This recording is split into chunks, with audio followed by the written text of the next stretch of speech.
Hi there, this is another look at the modulus function, and in particular looking at trying to solve equations and inequalities which have the modulus sign in them. Now we saw a bit of this in the last PowerPoint video lesson I did, but I want to take it further and do it properly this time, and not just have a little example. So my first question here then says, here's a graph, obviously it shows it's got a maximum point over here, and it's got a minimum point down here. That one's more obvious, obviously that's 2, 0, and it wants me to draw the graphs of mod of f of x and f of mod x. Now we saw this last time, obviously this is the graph f of x, and we saw this last time in the last PowerPoint, so this is really a reminder. What would the graph of y equals mod of f of x look like? Now if you should recall that this basically produces a reflection, and it's a reflection upwards. I think that's the best way of describing it, where everything on the bottom disappears, and so essentially it bounces back somehow, and I don't know exactly, I can't see really what it looks like down here, so I might be a bit rounder here, but you get the idea that this bottom bit comes up here. It probably should have been more like I don't know, something like that, but you get the idea.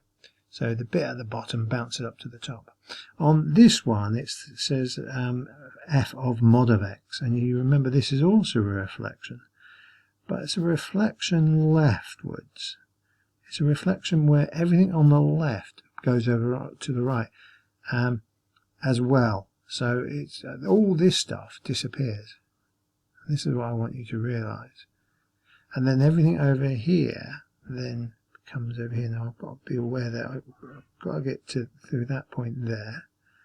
I've got to get through that point there, and obviously it starts there. So I'm going to try and draw this as best I can. I pick the first one, and then I turn and I go up again. So you can see that this produces then, in this case, this produces like a pointy part there at -2, 0. It's not really a turning point. And obviously we've got the original, I've forgotten where that was now, but wherever that was originally stays the same, and we've still got 2, 0. Whereas on this one we've still got 2, 0. We don't now have this stationary point up here. We've got a pointy section here, but we also now have a -2, 0. This is a proper stationary point, a minimum point. So just that's a reminder of what we saw last time. These don't have inequalities in. This is just a start to remind you how to solve inequalities. So you may recall that the way we try to do it is, so if I do 4x plus 1 is greater than or equal to 2x minus 3, the very first step is I'm going to treat it almost like an equation. It gives me 2x is greater than or equal to, that becomes -4. X is greater than or equal to -2, and as long as you don't divide or times by a negative number, or completely flip this side over to this side and vice versa, then essentially you can treat it like a normal equation, but just keep your inequalities going down. The second one, what's that say? It says 7 minus 3x is less than x minus 1. I'm going to move these over here this time because I want a positive number, so that's 4x over here, and -1 becomes +1, 8. Now they are the wrong way round, so when I switch it, I switch the signs. So I said it and then didn't do it. So it says less than, and it's got to be a greater than. So x is greater than 2 is my final answer. And this one, well, you could cheat a bit on this because you've got a great calculator. If I move the 3 over, I'll do it on my calculator as well. So the Casio Class Wizard is very good at this. So I'm going to press menu. You go down to the one that says B. X, Y is greater than 0. It says on the screen. You pick a polynomial of degree 2, and it's, which one is it? We want the one that says less than, and that's number 2 on this one. Ax squared plus bx plus c is less than 0. And I can just type them in 1, 2 and -3, and it tells me that my answer, rather brilliantly, is -3 is less than x is less than 1. So where you have an equal sign, obviously you would normally do it using the menu A button, which is the quadratic equation solver, but where you have the inequality, well, you can still do it. The answers, by the way, were exactly as I've just said. Yeah, just quickly scanning those. When you have equations, the great thing about this modulus equation is it can be either positive or negative effectively. So the x minus 5 could be equal to 2, or because it could have been a negative, it could have been equal to minus 2, and this is best to do it like this. You have one equation, you have the other equation. So in this case, if that moves over, x equals 7, or if it moves over now, I think x equals 3. So I've got two answers, and I do that because this could be a positive or a negative. My answers are 3 and 7. Yeah, that works. Now, this one, you can do it the same way, but on more complicated ones, when you have a modulus on both sides like this, I would recommend you square both sides. You don't have to do this, but this will work even on the more complicated ones. So square both sides, and by that I basically mean that equals this. The whole point about squaring both sides, of course, is our problem is modulus could be plus or minus. Squaring both sides avoids that problem. Squaring makes everything positive.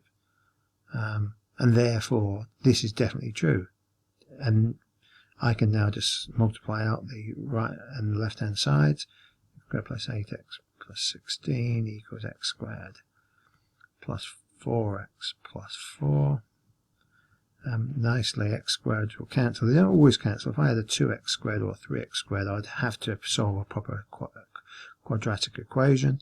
But I end up, if I do this, with 4x equals minus 12, x equals minus 3. There's only one solution, according to me, on this particular case. Yes. So don't get too excited, because we're halfway through this PowerPoint, and I want you to have a look now at questions 1. But there are more problems we have to do, and that's when we look at inequalities. And I have to warn you, there's no way around it, really. I think you need to solve these using sketching of graphs as our first thought. So if I just do this, now let's just remind ourselves what the graph of this left-hand side is. It's the modulus of x minus 2. Now, x equals minus 2 is a graph that hits there and goes up, hits at 2 again, and then carries on going. And that's the graph. But I want the modulus of that, so I'm going to do this. And because that was at minus 2, that's at 2. And that's the graph of y equals mod of x minus 2. So notice I've done the left-hand side. I now draw a graph of the right-hand side, which is just 1. So 1 goes through there. And the question's really saying, when is my modulus graph, this pointy thing, lower than 1, this straight line? And you can see in between these 2 points, this up to there, in between those 2 points, it's lower than the 1 line. So those 2 points I've effectively got to find. And to find them, I go, well, let's find the points of intersection. That's when it's equal. So it could be equal to 1. Or because this is a modulus sign again, we just do what we did on a couple of example from a couple of slides ago. We say it could have been minus 1 because it could be in a plus or minus. So I solve this. This could be x equals 3. So I basically know that this point here is 3. And if I move that over, x becomes 1. So this point here is 1. So anywhere between those 2 points is my solution. X is between 1 and 3. Can it be equal? No, it doesn't say equals there, so that's my solution. Let's see what the answer actually is, between 1 and 3. And there's the graph, the posh graph, and you can see it much more clearly. It does definitely hit at 1 and 3. Good graph. Can solve a lot of problems. So we do this the same way. We need to somehow draw the graph of 5x plus 4. So this helps if you know what your y equals mx plus c graphs look like. I know this is going to cross at 4. There it is. I have quite a steep gradient because it's got a gradient of 5, so it's going to look like that. But when it gets there, because it's the modulus, it won't carry on like it should do. It will bounce back. allowing for my slightly dodgy line. And that says, when's it more than 13? Now, 13's way up here somewhere, but I don't really need to show that exactly. I'm going to pretend 13's there. So notice I've drawn the graph for the left-hand side, I've drawn the graph for the right-hand side, and I say, when's it more than it? So again, find the points of intersection. 5x plus 4 equals 13, or 5x plus 4 equals minus 13. Move that over, I get 5x equals 9, x equals 9/5, which I know is 1.8, so that must be this point. That's the 1.8. And if I do this, 5x, I think it's minus 17, x is minus 17 over 5, which sounds like minus 3.4. Does sound about there. Now you'll notice, when's it more than this? Well, this bit here is more than the 13 line. So I've got to be that side or this side. So I'm going to write that as x is more than 1.8 or 9/5, doesn't matter. Or, notice you could have used that symbol instead, depending on what type of notation they want. X is less than minus 3.4. Does it? Oh, it can allow it to be equal to, so I'm going to put equal to, because it said equals there. And there's my answers. And there's the posh graph. Notice then there's a few more questions for you, but now I'm going to go on to a couple of others. Again, I can't really see, when you get this, you need to draw the graph first. So on inequalities, try to draw the graph first. So have I got a graph coming up? Yeah, there's the posh graph. Let's just make sure we agree with it. It crosses at 6. It's a y equals x plus 6. They've got a slightly different scale on this, you'll notice, but essentially that will hit a minus 6 there. And because it's got the modulus sign, it doesn't carry on, it bounces back. So that's that one taken care of. That's the x plus 6 one. And then the 2x minus 1, it's a steeper graph. It's meant to cross at minus 1 and have a steeper line, but you can see it bounces back there. Actually bounces back at a half, I think, but you get the idea. It's quite a steep blue line, and this one is the mod of 2x minus 1. And the question says, when that's done, when is the first line, this is the red line, when is it lower than the blue line? And it's the red line is, alright, so this red line is lower than the blue line from there onwards, and I think more than there as well. The red line is lower than the blue line.